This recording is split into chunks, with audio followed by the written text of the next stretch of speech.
नमस्कार, NB news Bharat देख रहे हैं आप और मैं हूं आपके साथ यशस्वी पाठक। एक घर में बैठी हुई हूं और जैसे ही एंट्री ली, दीवार पर आप देखिए एवरी मोमेंट एवरी डे और beyond words live love laugh का ये जो स्लोगन है, इस घर में जब आप जैसे ही अंदर आएंगे ये आपको नज़र आएगा।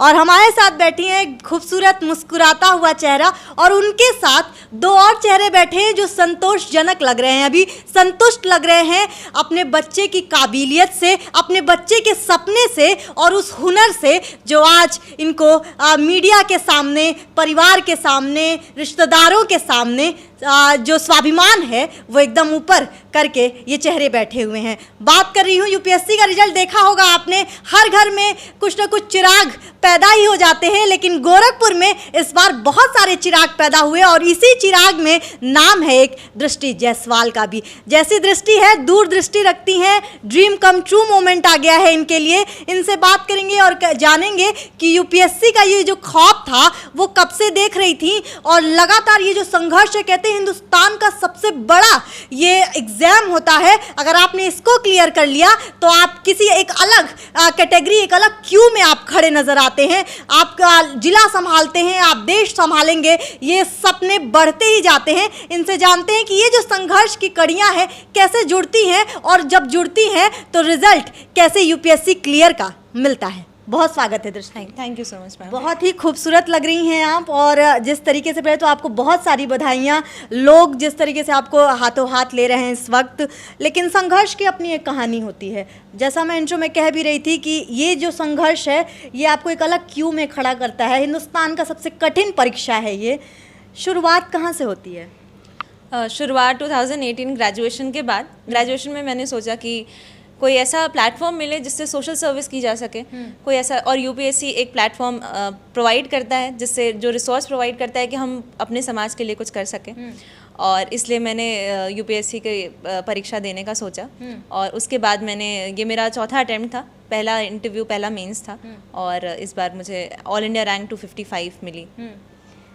आप बीएससी कर रही थी आप इसी गोरखपुर से, फिर आप दिल्ली गई प्रिपरेशन करने के लिए, यहाँ से ये जर्नी शुरू होती है।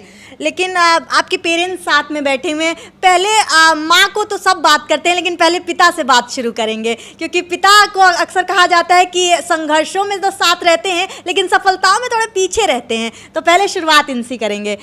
जैसा इन्होंने कहा कि बीएससी करते करते इन्होंने सोचा कि यूपीएससी के लिए सोचना चाहिए, समाज सेवा के लिए सोचना चाहिए।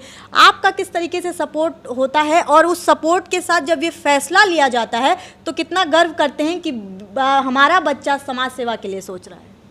बहुत अच्छा लगा। मेरी बिटिया तैयारी कर रही थी और हम लोग उसका साथ दे रहे थे। जो हमारे बच्चे कहते हैं हम लोग वही करते हैं और हर माँ बाप को अपने बच्चों का वो बढ़ाना चाहिए, मनोबल बढ़ाना चाहिए। और जो बच्चे कहते हैं, जो बच्चे के जिसमें रुचि हो, उनको माँ बाप को परिस्थितियों में, जैसी भी उनकी परिस्थिति हो, ऐसा उनके साथ करना चाहिए। यही शुभकामना है बच्चों के साथ, हर माँ बाप के साथ सारे लोग इसी तरह से करें। साथ निभाने की बात आप कर रहे हैं, तो आपका साथ निभाया था आपकी धर्मपत्नी ने। थोड़ा सा चेहरा इधर भी नज़र डालिए और ये भी मुस्कुराता खूबसूरत चेहरा किस तरीके से देख रही हैं, क्योंकि ये वो दौर चल रहा है जब आप समानता देखते हैं, बेटे और बेटी में बहुत अंतर नहीं होता है। और आप जैसे जब माता पिता इस तरीके की सफलताओं में और संघर्ष में साथ देते हैं तो ये बात कट जाती है कि आज भी कहीं ना कहीं अंतर है बेटे और बेटियों में। किस तरीके से देखती हैं? मेरी नज़र में तो दोनों बराबर ही हैं और बराबरी दिया जाएगा तो बेटियां बेटों से भी अच्छा करके दिखाएंगी, ऐसा मेरा मानना है। और आगे ही आपके सामने बैठी हुई हैं, देख ही रही हैं, उदाहरण आपकी बेटी ने बन के दिखा दिया। जी जी जी। दृष्टि, एक बात बताइए, संघर्षों की हम बात कर रहे हैं, अक्सर ये कहा जाता है कि यूपीएससी के लिए एक अलग आपको वाइब चाहिए होता है, दिल्ली में अकेले रह के पढ़ना, और फिर आप चौथा अटेम्प्ट जैसा आपने कहा, खुद को इस सोशल मीडिया के दौर में किस तरीके से अलग रखती हैं? और क्या सवाल ये भी उठता है, जैसे बहुत सारे एस्पायरेंट्स ये भी पूछते हैं कि क्या सोशल मीडिया का सिलेक्शन में कोई रोल है? सोशल मीडिया से ज़्यादा यूट्यूब और बाकी जो एजुकेशनल प्लेटफॉर्म्स हैं वो बहुत हेल्प करते हैं। जो बच्चे वहाँ नहीं जा सकते हैं, दिल्ली नहीं जा सकते, वो उसका हेल्प ले सकते हैं। दूसरा है कि मैं वहाँ पे मेरे भाई के साथ रहती थी, तो भाई ने बहुत सपोर्ट किया है। स्टडीज था या आपने कोचिंग का भी सहारा नहीं, लिया? मैंने गाइडेंस ली थी 1 साल की, और उसके बाद मैं अपने भाई के साथ ही रह के सेल्फ स्टडी कर रही थी। और वहाँ पे भाई का दोस्तों ने बहुत अच्छी गाइडेंस दी, बहुत इमोशनल सपोर्ट दिया, तो उनको भी बहुत थैंक यू बोलना चाहूँगी। अच्छा, आप दिल्ली पहुंचते हैं, आपकी जर्नी वहां से शुरू होती है। इस दौर में जहां पर बहुत जल्दी हार मानते हैं लोग, मेंटल लेवल जो है बहुत, हम आए दिन देखते हैं कि उस तरीके के जब रिजल्ट्स नहीं आते हैं तो बहुत सारे नेगेटिव पर्सनैलिटीज़ में दिखने लगते हैं। आपने उसको कैसे नकारा?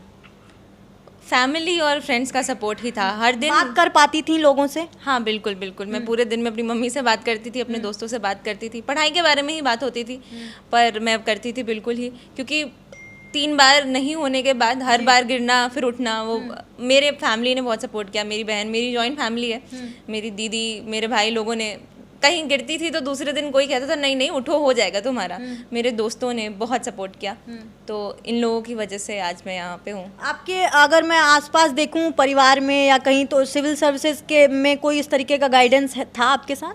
नहीं नहीं, मेरे परिवार में नहीं था, पर मेरा एक दोस्त है, तो उसने मुझे गाइड किया। देशार्थ नाम है उसका, तो उसने मुझे गाइड किया। अच्छा, अब ये बताइए कि ऐसा कहते हैं कि यूपीएससी क्लियर करने के लिए, जरा मिथ को तोड़िए, दृष्टि कितने घंटे पढ़ाई करती थी? कभी ऐसे घंटों में नापा नहीं है मैंने, पर जितने टाइम पढ़ा वो डिलीजेंटली पढ़ा। सो वो क्वालिटी बहुत मैटर करती है, घंटों में नहीं होती है। पर हाँ, अगर सपना देखा है और फिर उसमें जुट जाना होता है, तो फिर वही नज़र आता है कि हाँ पढ़ना ही है मुझे। तो बस यही था कि हाँ पढ़ाई करनी है, पर कभी घंटों में नहीं नापा, और क्वालिटी स्टडी पे ज़्यादा फोकस होनी चाहिए। आजकल स्मार्ट, आपने कहा कि क्वालिटी स्टडीज़ पे ज़्यादा फोकस होना चाहिए, स्मार्ट स्टडीज़ का बहुत महत्व रखता है। आपको क्या लगता है कि जैसा मैं कहीं अभी पढ़ भी रही थी, तो उसमें ये बताया जा रहा था कि यूपीएससी के लिए सबसे पहले एनसीईआरटी पढ़िए, आपको रटी होनी चाहिए एनसीईआरटीज़। तो दृष्टि के लिए क्या फाउंडेशन आपने एनसीईआरटी से शुरू किया, या फिर किस तरीके से एक वो बनाती थी लिस्ट कि मुझे ये पढ़ना है? कैसे पढ़ाई का प्रोसीजर क्या था? मैम, एनसीईआरटी बहुत ही इंपॉर्टेंट होती है। एनसीईआरटी ही बेस तैयार करती है। किसी को भी अगर प्रिपरेशन में जाना है तो एनसीईआरटी पढ़ना बहुत इंपॉर्टेंट होता है। उससे आपका एक बेस तैयार होता है। उसके बाद करंट अफेयर्स हैं, तो उससे आप एडिशन करते रहते हैं, पर एनसीईआरटी बहुत इंपॉर्टेंट होता है। सबका ही फाउंडेशन होता है, तो मेरा भी फाउंडेशन था एनसीईआरटी। एनसीईआरटी के साथ आपने शुरू किया होगा? जी जी, उसके साथ शुरू किया। थोड़ा सा आंटी ये बताइए कि बहुत सारा जब इस तरीके की अलग फील्ड कोई चुनता है, तो रिश्तेदारों का भी बहुत प्रेशर आता है, तो शादियों में कभी जाने पे ये नहीं कहा गया है कि दृष्टि की शादी कब कर रही हैं? नहीं, कोई कहता भी था तो हमने कभी इस बात पे ध्यान नहीं दिया। बोला नहीं कि कर लेते हैं? शुरू से यही कहा, बेटा जब तक तुम समय मांगोगी हम समय देंगे, बस तुम डटे रहना। कितना समय मांगा था आपने? ऐसा कुछ लिमिटेशन नहीं था। मुझे पता था कि मम्मी पापा भैया सब लोग सपोर्ट करेंगे, और कभी कोई प्रेशर नहीं था शादी या फिर दूसरी जॉब का। उनको था कि हाँ तुम कर लोगी, उनका ही मॉरल सपोर्ट था कि आज हम यहाँ पे हैं। मॉरल सपोर्ट की आप बार बार बात करिए, क्योंकि ये सपोर्ट ही है जो संघर्षों में खड़े रहने के लिए मदद करता है। हो सकता है कि चलना आपके अपने ऊपर हो, लेकिन खड़े रहने के लिए सपोर्ट बहुत ज़रूरी होता है। और वो सपोर्ट, कहते हैं चैरिटी बिगिंस एट होम, तो आपके घर से निकलता है वो सपोर्ट। सर ये बताइए कि जब मैं परिवार की बात करती हूँ, जैसा दृष्टि ने बहुत बार ये फोकस किया इस पूरे इंटरव्यू में कि परिवार का बहुत सपोर्ट रहता है, तो अगर इन केस अगर मैं मानूं कि बहुत सारे बच्चे हैं जो लोग नहीं निकाल पाते हैं, या उनके पेरेंट्स कैसे उनको सपोर्ट करें, आपने ऐसा क्या सपोर्ट दिया है अपने बच्चे को जो आप चाहते हैं कि बाकी के जो पेरेंट्स हैं वो भी सपोर्ट करें उसको? नहीं, करना चाहिए जैसे भी हो। उनको मैं बच्चों की जानकारी लें कि वो बच्चे क्या करना चाहते हैं, कैसे करना चाहते हैं, तो उस हिसाब से, बच्चों के हिसाब से उनका सपोर्ट करें हर गार्जियन को, और यही हमारा वो है।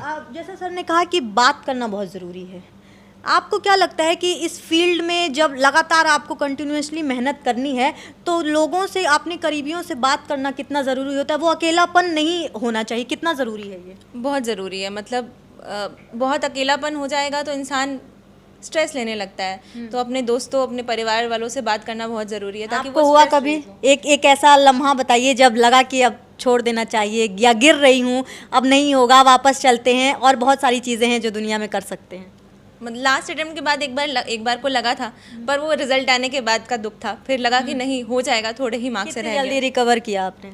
दूसरे दिन ही मैं पढ़ने बैठ गई थी, मैं घर पे ही थी। और मम्मी ने बोला कि हाँ नहीं फिर से करो, हो जाएगा, फिर एक अटेम्प्ट दो, क्योंकि थोड़े ही मार्क्स से रह गया था। तो इसलिए फिर वही मम्मी का सपोर्ट कि हाँ नहीं हो जाएगा। घर पे कभी भी ऐसा होता था तो कोई ना कोई कॉल करके नहीं उठो, हो जाएगा तुम्हारा। तो बस यही था।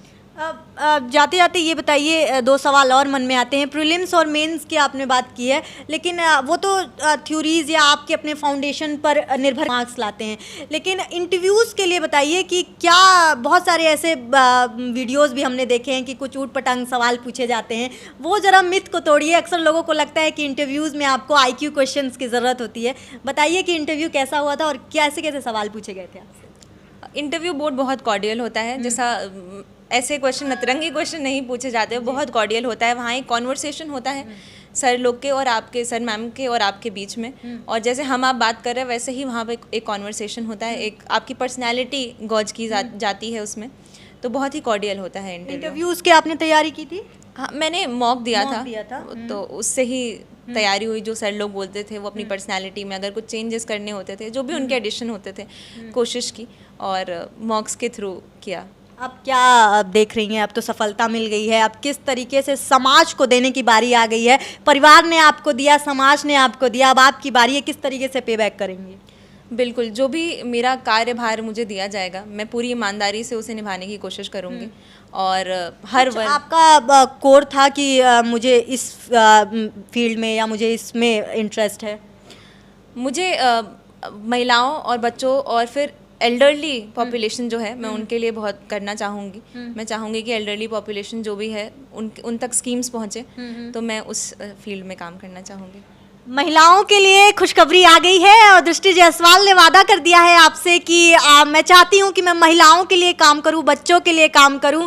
और मैं हर बार जब ऐसे लोगों से मिलती हूं जो सफलता हासिल कर पाते हैं, उनके पीछे की कहानियां बहुत ज़रूरी होती हैं जाननी।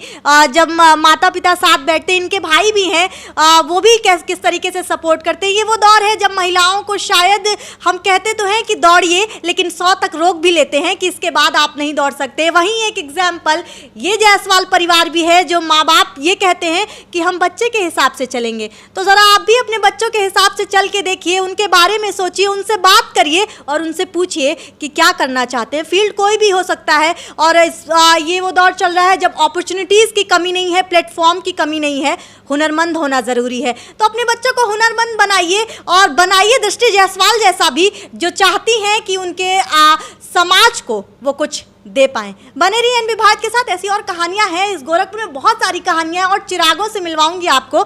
देखते रहिए। मैं थी आपके साथ यशस्वी पाठक।